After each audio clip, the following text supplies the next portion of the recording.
गर्भावस्था के दूसरे महीने के दौरान, जिसे गर्भधारण के 5 से 8 सप्ताह माना जाता है, महत्वपूर्ण विकास होते हैं क्योंकि भ्रूण तेजी से बढ़ता है। यहाँ गर्भावस्था के दूसरे महीने के बारे में कुछ मुख्य विवरण दिए गए हैं। भ्रूण का विकास। दूसरे महीने के अंत तक भ्रूण लगभग 1.5 से 2.5 सेंटीमीटर लंबा हो जाता है, जो लगभग एक राजमा के आकार का होता है। इस स्तर पर प्रमुख अंग प्रणालियां बनने लगती हैं। अंग विकास। मस्तिष्क, रीढ़ की हड्डी, हृदय और अन्य महत्वपूर्ण अंग इस महीने के दौरान आकार लेना और विकसित करना शुरू करते हैं। हृदय धड़कना और रक्त पंप करना शुरू कर देता है। हालांकि डॉपलर उपकरण के माध्यम से दिल की धड़कन सुनना अभी भी जल्दबाजी होगी। अंग निर्माण। अंग, हाथ और पैर बढ़ने लगते हैं और जहां अंततः हाथ और पैर बनेंगे, वहां छोटी छोटी कलियां दिखाई देने लगती हैं। चेहरे की विशेषताएं। चेहरे की विशेषताएं भी विकसित होने लगती हैं। आंखें अधिक उभरी हुई हो जाती हैं और जहां नाक और कान होंगे वहां छोटे छोटे गड्ढे बन जाते हैं। प्लेसेंटा का निर्माण। प्लेसेंटा, जो बढ़ते भ्रूण को पोषक तत्व और ऑक्सीजन प्रदान करने में महत्वपूर्ण भूमिका निभाता है, इस महीने के दौरान विकसित होता रहता है। हलचल। जबकि भ्रूण तेजी से विकसित हो रहा है, मां को अभी तक हलचल महसूस नहीं होती है।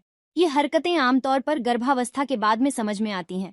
गर्भावस्था के लक्षण। इस महीने के दौरान कई महिलाओं को गर्भावस्था के विभिन्न लक्षणों का अनुभव होता है, जिनमें सुबह की मतली और उल्टी, थकान, स्तन कोमलता, बार बार पेशाब आना और मूड में बदलाव शामिल हैं।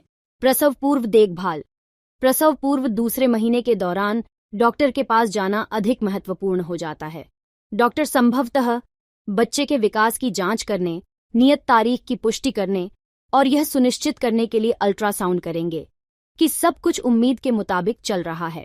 आहार संबंधी बातें। इस अवधि के दौरान मां के लिए स्वस्थ आहार बनाए रखना महत्वपूर्ण है, जिसमें फोलिक एसिड, आयरन, कैल्शियम और विटामिन जैसे आवश्यक पोषक तत्वों का पर्याप्त सेवन सुनिश्चित किया जाए। भावनात्मक भलाई। गर्भावस्था भावनात्मक रूप से एक गहन समय हो सकता है, इसलिए मां के लिए अपने साथी, परिवार या दोस्तों से समर्थन लेना आवश्यक है। यदि चिंता या मनोदशा में बदलाव की भावनाएं अत्यधिक हो जाती हैं, तो स्वास्थ्य सेवा प्रदाता के साथ उन पर चर्चा करना एक अच्छा विचार है। याद रखें कि हर गर्भावस्था अनोखी होती है और शिशु का विकास अलग अलग हो सकता है। यदि आप या आपका कोई परिचित गर्भवती है, तो स्वस्थ गर्भावस्था और सुरक्षित प्रसव सुनिश्चित करने के लिए नियमित प्रसव पूर्व देखभाल करना और स्वास्थ्य पेशेवरों की सलाह का पालन करना आवश्यक है।